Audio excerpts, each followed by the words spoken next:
بزرگوں اور ایمانی بھائیوں، اللہ تبارک و تعالیٰ کا احسان عظیم ہے کہ اس رب نے مجھے اور آپ کو ایک ایسے نبی کی امت میں پیدا فرمایا ہے جو تمام نبیوں سے افضل ہے۔ حضرت آدم علیہ السلام کا مقام اپنی جگہ، حضرت نوح علیہ السلام کا مقام اپنی جگہ،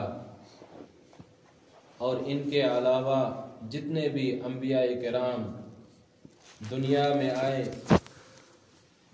سب کے مقام اپنی جگہ تسلیم ہیں، لیکن اللہ تبارک و تعالی نے جو مقام، جو مرتبہ، جو اونچائی حضرت نبی کریم صلی اللہ علیہ وسلم کو عطا فرمائی ہے، وہ کسی نبی یا کسی رسول کو عطا نہیں فرمائی ہے۔ اس لیے کہ قرآن مقدس میں اللہ تبارک و تعالی نے فرمایا وَرَفَعْنَا لَكَ ذِكْرَكَ، اے میرے محبوب صلی اللہ علیہ وسلم، میں نے آپ کو نبی بنایا ہے، آپ کے اوپر قرآن کریم کو نازل کیا ہے، اور آپ کے اوپر جو شریعت نازل کی گئی ہے اس کے پھیلانے میں آپ کو تکلیفیں دی جائیں گی، لیکن یاد رکھو میں آپ کا ذکر جو ہے اس کو بلند کر کے رہوں گا، اور اس کے لیے مستقل آیات اللہ تبارک و تعالی نے اتاری۔ وَرَفَعْنَا لَكَ ذِكْرَكَ، کہ اے محمد رسول اللہ صلی اللہ علیہ وسلم، ہم نے آپ کے ذکر کو، آپ کے نام کو بلند کیا ہوا ہے۔ یعنی حضور علیہ السلام کو جو مرتبہ اللہ تبارک و تعالی نے نصیب فرمایا ہے، سابقہ جتنے انبیاء کرام ہیں ان تمام انبیاء کرام میں سے حضور علیہ السلام کو افضل قرار دیا ہے،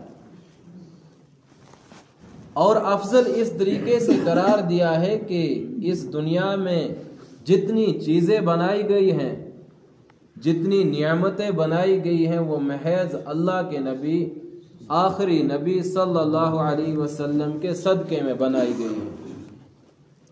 اور اگر اللہ تبارک و تعالی آخری نبی صلی اللہ علیہ وسلم کو بنانا نہ چاہتا تو یقیناً یہ تمام چیزیں دنیا میں وجود میں نہ آتی۔ مقصد یہ تھا کہ حضور علیہ السلام کو دنیا میں بنانا، پیدا فرمانا ہے۔ اور یہ عجیب نظام بھی ہے دنیا کا کہ جب کوئی بڑا انسان، ایک عہدے والا شخص، یا یوں سمجھ لیجئے کہ ہمارے علاقے میں ڈی سی آ جائے تو اس کی تیاریاں بہت دن پہلے سے چلتی ہیں، مہینوں سے اس کی تیاریاں ہوتی ہیں کہ ایک بڑا انسان آئے گا، ایک بڑا آدمی علاقے میں آ رہا ہے۔ تو حضور علیہ السلام کو دنیا میں لانا تھا تو حضرت آدم کو پیدا کیا، حضرت نوح علیہ السلام کو پیدا کیا، حضرت ابراہیم علیہ السلام کو پیدا کیا، حضرت اسماعیل علیہ السلام کو پیدا کیا، حضرت عیسیٰ علیہ السلام کو پیدا کیا، اور اسی طریقے سے 1,24,000 انبیاء کرام کو دنیا میں پیدا کیا، اور ان کے ساتھ ساتھ ان کی امتوں کو پیدا کیا، اس لیے کہ آخر میں جو شخصیت آنے والی ہے وہ بہت ہی جامع شخصیت ہے، اور وہ ہیں حضور علیہ السلام۔ اور قرآن نے فرمایا کہ یہ آخری نبی ہے، اور اس کے بعد نبوت کا نظام، پیغمبری کا نظام سب کلوز کر دیا جائے گا، اور حضور علیہ السلام کے بعد کوئی نبی کل قیامت تک نہیں آئے گا۔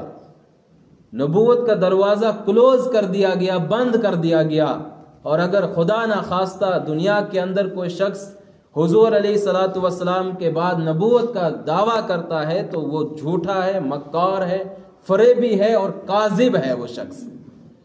تو بہرحال اللہ تبارک و تعالیٰ نے حضور صلی اللہ علیہ وسلم کے مرتبے کو بلند فرمایا ہے۔ وَرَفَعْنَا لَكَ ذِكْرَكَ، اے محمد رسول اللہ، ہم نے آپ کے ذکر کو بلند کیا ہے۔ کیسے بلند کیا ہے؟ آپ صبح سنتے ہیں مؤذن اذان دیتا ہے، پہلے اللہ کی کبریائی بیان کرتا، اللہ اکبر اللہ اکبر، اس کے فوراً بعد اللہ کے نبی صلی اللہ علیہ وسلم کا تذکرہ آتا ہے، فوراً بعد ہے اشہد ان محمد رسول اللہ۔ اور آج کے وقت میں سائنس کا دور ہے، آپ دیکھیں صبح فجر ہوتی ہے، آسٹریلیا کے اس سائڈ ایک ملک ہے، مجھے ذہن میں نام نہیں، وہاں سے سب سے پہلے سورج نکلتا ہے، وہاں پر فجر کی اذان ہوئی، اللہ کے نبی کا ذکر ہوا، اب وہاں پورے ملک میں کم از کم آدھا پون گھنٹہ اذان میں لگ جاتا ہے، وہاں پر اذان ختم ہوئی، فوراً آسٹریلیا کے اندر اذان شروع ہو گئی، وہاں پر آدھا پون گھنٹہ پورے ملک میں اذان ہوئی، اللہ کے نبی کا ذکر ہوا، وہاں پر اذان ختم ہوئی تو فوراً اس سائڈ بنگلہ دیش وغیرہ ان علاقوں میں اذان شروع ہو گئی، یہاں پر پون گھنٹہ لگا اذان کے لیے، فوراً ہندوستان میں اذان ہو گئی، ہندوستان میں اذان کا وقت ختم ہوا، آدھا گھنٹے بعد پاکستان کے اندر ٹائم شروع ہو گیا، اور اسی طریقے سے یہاں پر جیسے ہی فجر کی اذان ختم ہوتی ہے تو جہاں پر شروع میں سورج نکلے گا وہاں پر ظہر کا وقت ہو گیا ہے، پھر اللہ کے نبی کا تذکرہ پورا دن 24 گھنٹے چل رہا ہے۔ تو اللہ نے قرآن کے اندر فرمایا وَرَفَعْنَا لَكَ ذِكْرَكَ، اے محمد رسول اللہ، ہم نے آپ کے ذکر کو بلند کر رکھا ہے، اور پھر اس لیے بلند کیا ہے کہ آپ آخری نبی ہیں، آپ کے بعد کوئی نبی نہیں آئے گا، اور اس لیے کہ جو دین آپ کو دیا جا رہا ہے، جو محنت آپ کو دی جا رہی ہے، جو شریعت آپ کو دی جا رہی ہے، یہ سب شریعتوں سے افضل ہے۔ اور پھر اللہ کے نبی صلی اللہ علیہ وسلم کو پوری انسانیت کے لیے ایک نمونہ بنا کر اللہ تبارک و تعالی نے پیدا فرمایا ہے، لَقَدْ كَانَ لَكُمْ فِي رَسُولِ اللَّهِ أُسْوَةٌ حَسَنَةٌ، کہ اے انسانوں تمہارے لیے حضور صلی اللہ علیہ وسلم کی حیات طیبہ میں ایک نمونہ ہے، آئیڈیل ہے۔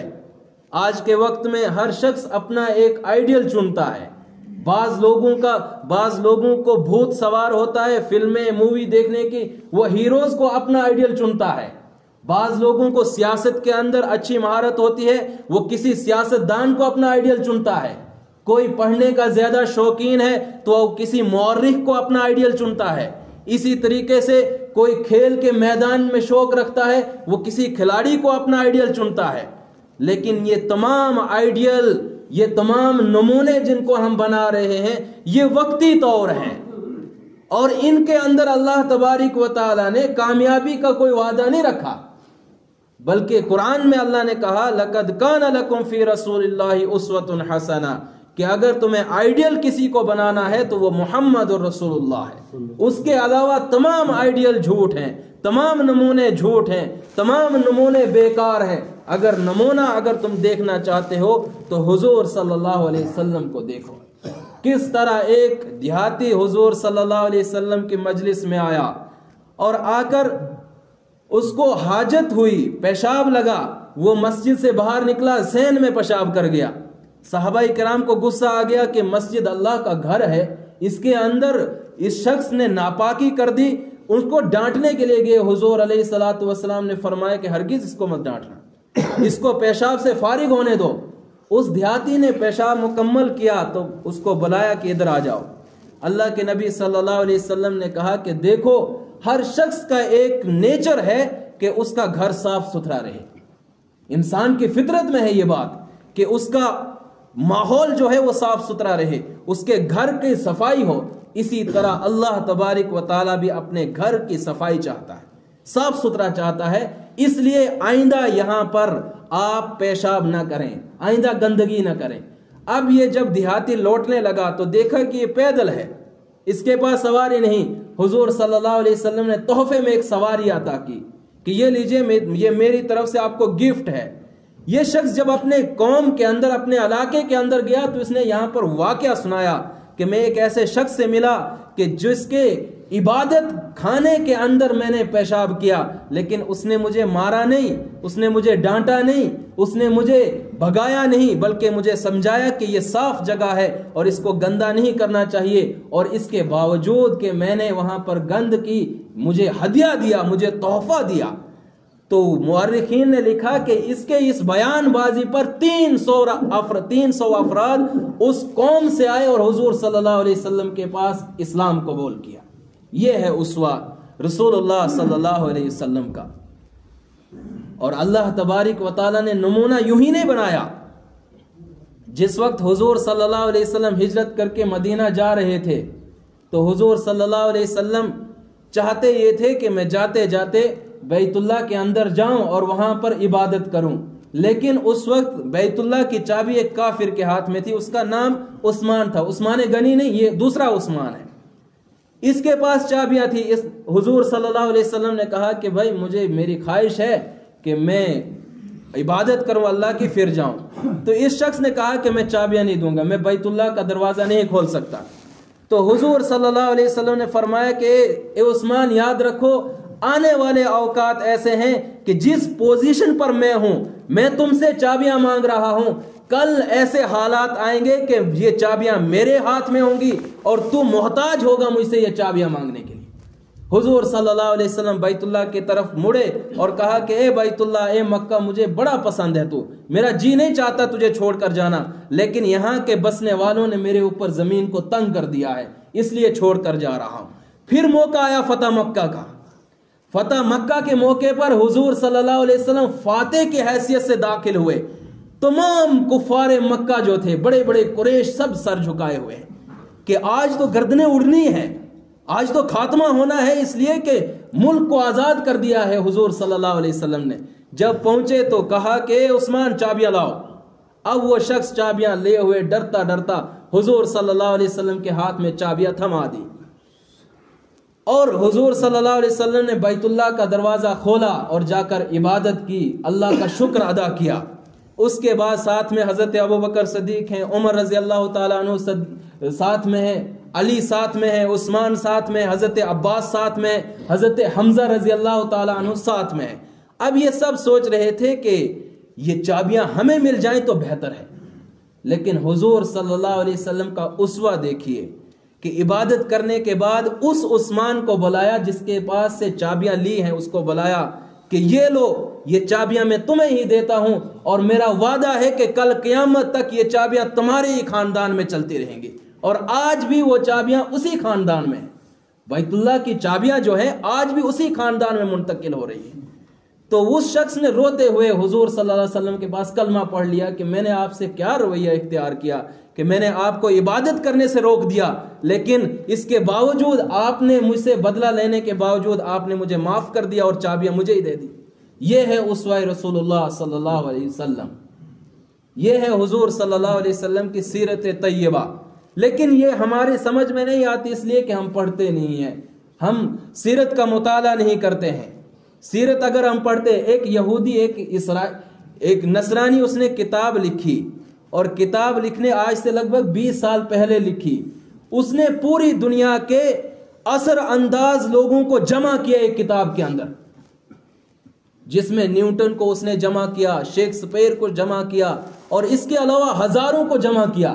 لیکن جب وہ کتاب مارکیٹ میں نشر ہوئی تو سب سے پہلا نام محمد رسول اللہ صلی اللہ علیہ وسلم کا تھا۔ اس سے پوچھا گیا کہ بھئی تو کافر ہے، تو مشرک ہے، تو نے اس شخصیت کا نام کیسے لکھا؟ کہا کہ میں نے فتح مکہ کا موقع جو اس کا پڑھا ہے، جو تاریخ میں نے فتح مکہ کے موقع کی پڑھی ہے، وہ قابل غور ہے کہ حضور صلی اللہ علیہ وسلم کے سامنے ان کے جانی دشمن بھی ہیں، وہ لوگ بھی موجود ہیں جنہوں نے سجدے کی حالت میں حضور صلی اللہ علیہ وسلم کی گردن پر اوجڑی ڈالی تھی، وہ لوگ بھی موجود ہیں جنہوں نے حضور صلی اللہ علیہ وسلم کے لیے سوشل بائیکاٹ کیا تھا، وہ لوگ بھی موجود ہیں جنہوں نے حضور صلی اللہ علیہ وسلم کے راستے میں کانٹے بچھا رکھے تھے۔ لیکن اس کے باوجود حضور صلی اللہ علیہ وسلم نے ان سے بدلہ نہیں لیا، ان کو قتل نہیں کیا، ان کو نہیں مارا، بلکہ ان کو اعلان کر دیا کہ جو آج ابو سفیان کے گھر پناہ لے گا اس کو امان ہے، جو حضرت ابوبکر صدیق کے گھر پناہ لے گا اس کو معافی مل جائے گی۔ تو ساروں کو معاف کر دیا ہے۔ تو یہ موقع جب میں نے پڑھا تو یقیناً مجبور ہو گیا میں حضور صلی اللہ علیہ وسلم کا نام سب سے پہلے لکھنے کے لیے. تو یہ اسوہ رسول صلی اللہ علیہ وسلم ہے اور اس کو اپنانے کی ضرورت ہے اور اس کے علاوہ کوئی چارہ بھی نہیں ہے. حضور صلی اللہ علیہ وسلم نے فرمایا لا یؤمن احدکم حتی اکون احب الیہ من والدہ وولدہ والناس اجمعین، کہ وہ شخص تب تک مسلمان ہو ہی نہیں سکتا جب تک نہ وہ مجھ سے محبت اپنے والدین سے، اپنے بچوں سے، تمام جہان والوں سے زیادہ مجھ سے محبت نہ کر لے. اور قرآن نے فرمایا ہے کہ اے لوگو تم اللہ سے محبت کرنا چاہتے ہو فاتبعونی، اللہ کے نبی صلی اللہ علیہ وسلم کی اتباع کرو. اگر اس کی اتباع نہیں ہے تو اللہ سے محبت ہو ہی نہیں سکتی.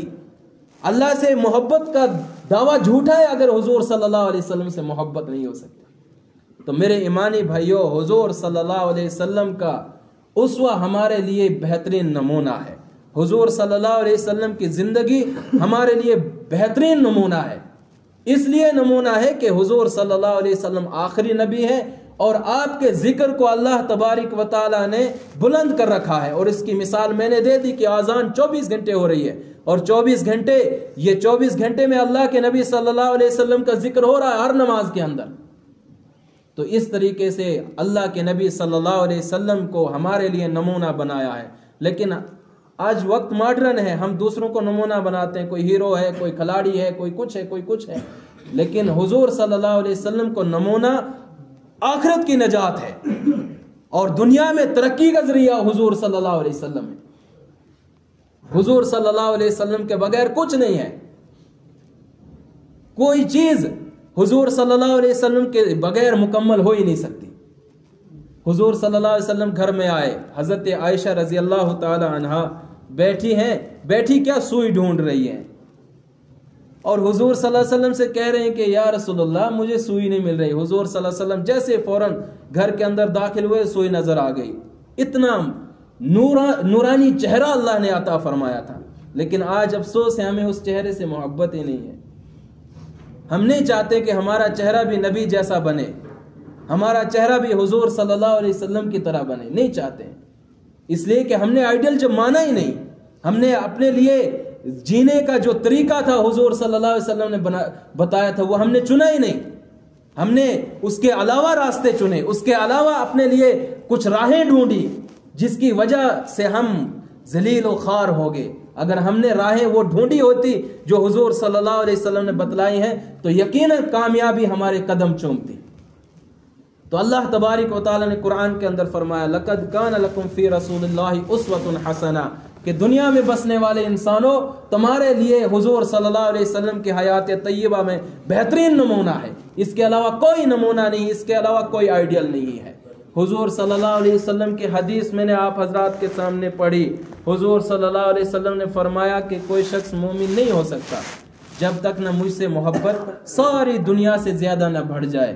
اس حدیث پر محدثین نے کلام کیا. بعض محدثین نے کہا کہ بھائی دیکھو محبت کی کچھ قسمیں ہوتی ہیں اور اس میں سے کہا کہ کچھ حب جمالی، کچھ حب طبی، کچھ حب کمالی، کہ حضور صلی اللہ علیہ وسلم کے معجزات کی وجہ سے ان سے محبت ہو. اسی طریقے سے حضور صلی اللہ علیہ وسلم آخری نبی ہیں، اس طرح محبت ہو. لیکن اس حدیث پر علامہ انور شاہ کشمیری علیہ الرحمہ نے بہت جامع بات کہی.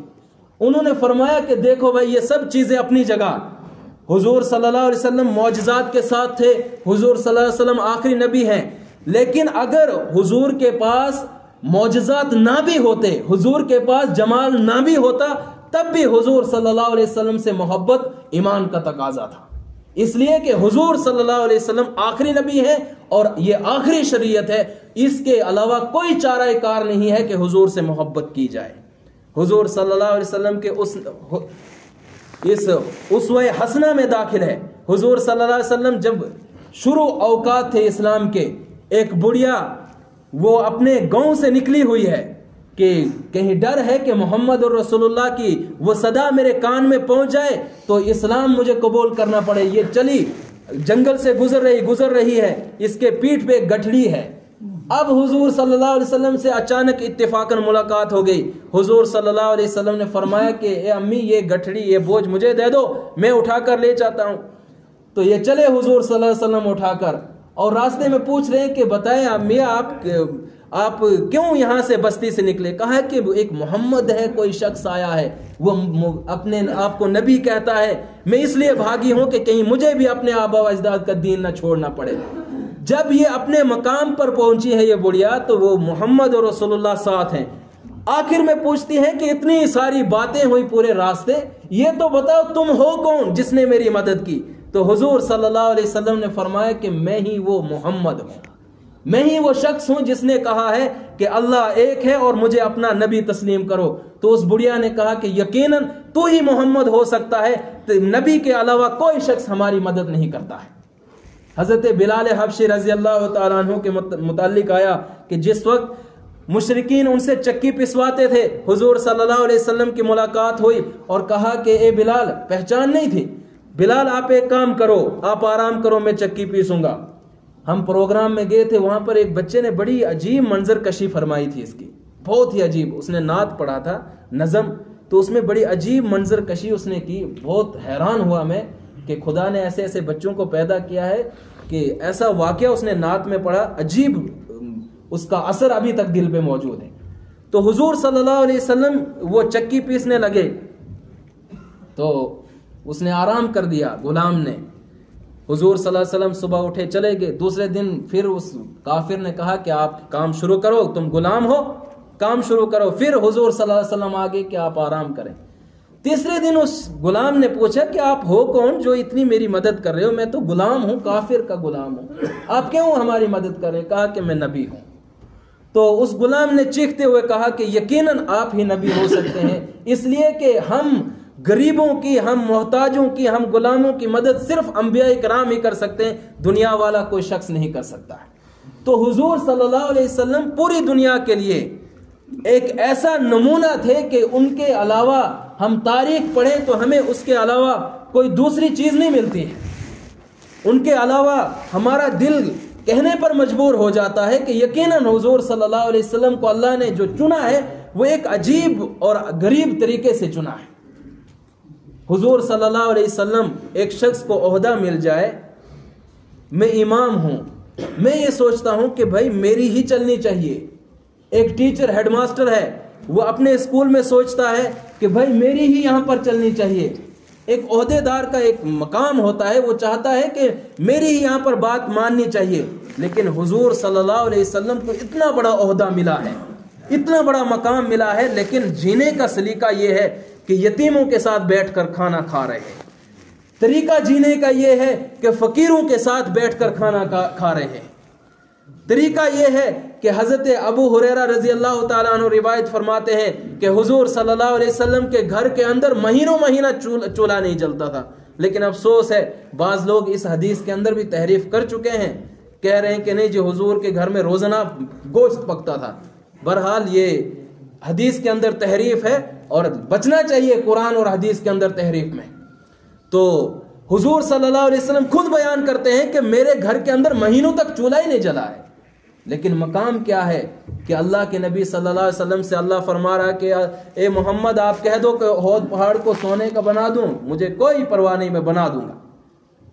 یہ مقام اللہ نے دیا ہے، لیکن جینا کس طرح چاہ رہے ہیں؟ ایک حدیث سنا دوں، حضور صلی اللہ علیہ وسلم نے فرمایا، دعا کی اللہ سے، اے اللہ مجھے مسکینی کی حالت میں دنیا میں رکھنا اور کل قیامت کے دن مسکینوں کے ساتھ مجھے اٹھانا۔ پوچھا گیا یا رسول اللہ آپ کا مرتبہ اتنا بڑا ہے، آپ کیوں چاہتے ہیں مسکینی کی حالت میں جینا اور آخرت میں اٹھنا؟ کہا کہ مالدار سے مسکین 40 سال پہلے جنت میں جائے گا۔ کتنے سال؟ مسکین ایک امیر شخص سے، مالدار شخص سے 40 سال پہلے جنت میں جائے گا، اور آخرت کا ایک دن 50,000 سال کے برابر ہے۔ آخرت کا ایک دن 50,000 سال کے برابر ہے، اور مسکین شخص اس امیر اور مالدار شخص سے 40 سال پہلے جنت میں جائے گا۔ اور حضور صلی اللہ علیہ وسلم فرما رہے ہیں کہ کل میدان حشر میں جب مجھے اٹھائے تو مسکینوں کے ساتھ اٹھانا۔ تو حضور صلی اللہ علیہ وسلم کو اتنا بڑا مقام اور مرتبہ دینے کے باوجود زندگی بڑی سادی، زندگی بڑی عجیب ہے، زندگی بڑی نرالی اور اس طریقے سے گزاری ہے۔ غزوہ خندق کے موقع پر تمام صحابہ کرام خندق کھود رہے ہیں، حضور صلی اللہ علیہ وسلم بھی ساتھ میں ہے۔ صحابہ نے کہا یا رسول اللہ بھوک لگی ہے، بھوک کا عالم یہ ہے کہ ہم نے اپنے پیٹ پر پتھر باندھے ہیں۔ حضور صلی اللہ علیہ وسلم نے پیٹ سے کرتا ہٹایا تو 2 پتھر حضور صلی اللہ علیہ وسلم نے باندھے تھے۔ کون سی کمی تھی؟ اللہ نے نبی بنا رکھا تھا، اللہ نے جس کے صدقے میں پوری دنیا کا وجود رکھا ہے، کیا ضرورت تھی یہ سب چیزیں؟ یہ مجھے اور آپ کو سکھانے کے لیے، یہ مجھے اور آپ کو بتانے کے لیے کہ مال کی ہوس میں بہرے مت بن جانا، مال کی ہوس میں اللہ کو مت بھول جانا، مال آ جائے تو اللہ کو چھوڑ مت دینا، مال آ جائے تو اپنے رشتہ داریاں چھوڑ مت دینا، صلح رحمی چھوڑ مت دینا۔ یہ سب کچھ مجھے اور آپ کو سکھانے کے لیے ہے، یہ سب کچھ مجھے اور آپ کو بتانے کے لیے یہ سب چیزیں کی ہیں۔ حضور صلی اللہ علیہ وسلم، ایک شخص کہنے لگا کہ اسلام جو ہے تلوار کے زور پہ پھیلا۔ ایک شخص کہتا ہے، اس سے پوچھا گیا کہ بھئی بتا تلوار اٹھانے والے کون تھے؟ کہا کہ ان کے کچھ جنگجو تھے، حضور صلی اللہ علیہ وسلم کے کچھ جنگجو تھے، کچھ افراد تھے، وہ تلوار اٹھاتے تھے اور اسلام پھیلتا تھا، لوگوں کو قتل کرتے۔ تو اس سے پوچھا گیا کہ وہ جنگجو، ان پر کس نے تلوار اٹھائی، وہ کیوں اسلام قبول کیے؟ ان سے پوچھا گیا کہ مان کے چلتے ہیں کہ اسلام تلوار سے پھیلا، لیکن جن لوگوں نے تلوار اٹھائی ان پر کس نے اٹھائی تھی؟ کہا کہ ان پہ تو حضور صلی اللہ علیہ وسلم کے اسوے نے تلوار اٹھائی، ان پر تو حضور صلی اللہ علیہ وسلم کا اسوہ اس طرح چلا کہ وہ مجبور ہو گئے حضور صلی اللہ علیہ وسلم پر ایمان لانے کے لیے۔ تو یہ ایک جھوٹی بات ہے کہ اسلام تلوار سے پھیلا ہے، نہیں، بلکہ اسلام اسوہ حسنہ سے پھیلا ہے، اخلاق سے پھیلا ہے۔ حضور صلی اللہ علیہ وسلم نے فرمایا کہ مجھے اس لیے پیدا کیا گیا ہے، اس لیے مبعوث کیا گیا ہے کہ تاکہ اخلاق کو مکمل کر دیا جائے۔ اور اللہ تبارک و تعالیٰ نے ایسے عظیم اخلاق دیے تھے کہ ایک یہودی جس سے حضور صلی اللہ علیہ وسلم نے قرض لیا تھا، اس کو کچھ وقت دیا تھا، مدت متعین تھی کہ اس دن میں آپ کا قرض دے دوں گا۔ وہ یہودی پہنچ آیا وقت سے پہلے ہی اور کہا کہ محمد رسول اللہ آپ میرا قرض لائیے۔ صحابہ نے کہا کہ اتنی مجال ہے اس کی کہ حضور صلی اللہ علیہ وسلم کے سامنے یہ کھڑا ہو جائے اور قرض مانگے۔ کھڑے ہو گئے، حضور صلی اللہ علیہ وسلم نے کہا کہ پیچھے ہٹو، اس کا قرض میرے ذمہ ہے، اس کو حق ہے قرض لینے کا، اس کو حق ہے قرض لینے کا۔ تو یہ اسوہ ہے حضور صلی اللہ علیہ وسلم کا۔ لیکن افسوس ہمارے پاس وقت نہیں ہے کہ ہم حضور صلی اللہ علیہ وسلم کی تاریخ پڑھیں، آپ کی سیرت پڑھیں، آپ کی سیرت کا مطالعہ کریں۔ کچھ ہی سال پہلے کی بات، میں نے پہلے بھی عرض کیا ہے، وہاں ساؤتھ افریقہ کا وہ پریزیڈنٹ شاید زندہ ہے یا مر گیا، وہ نیلسن منڈیلا، تو وہ جب جیل میں تھا تو وہاں پر ایک شخص آتا تھا اور وہ روزانہ اس کے منہ پر پیشاب کر ڈالتا تھا۔ اب وہ باہر نکلا تو اس شخص کو پتہ ہی نہیں تھا کہ یہ آنے والا پریزیڈنٹ ہے یا پریزیڈنٹ بنے گا۔ جب وہ باہر آیا اس کے پاس زیڈ سیکیورٹی مل گئی، اب وہ پریزیڈنٹ ہے۔ وہ کسی کیفے میں، ہوٹل میں گیا وہاں پر چائے پینے کے لیے، تو وہی شخص جو ادھر جیل میں تھا وہ دور ٹیبل پر چائے پی رہا تھا۔ اس نے بلایا پریزیڈنٹ نے کہ جاؤ اس کو بلاؤ میرے پاس لاؤ۔ وہ شخص آیا کچھ کپ کپاتا ہوا کہ بھئی پریزیڈنٹ اب تو مارے گا، بدلہ لے گا، کہ بیٹھو میرے ساتھ چائے پیو۔ اس شخص نے چائے پی اور کہا کہ چلے جاؤ اب وہ جو اس کے سیکیورٹی والے تھے انہوں نے پوچھا کہ بھئی یہ کپ کپا رہا تھا، یہ ڈر رہا تھا، کیا معاملہ ہے؟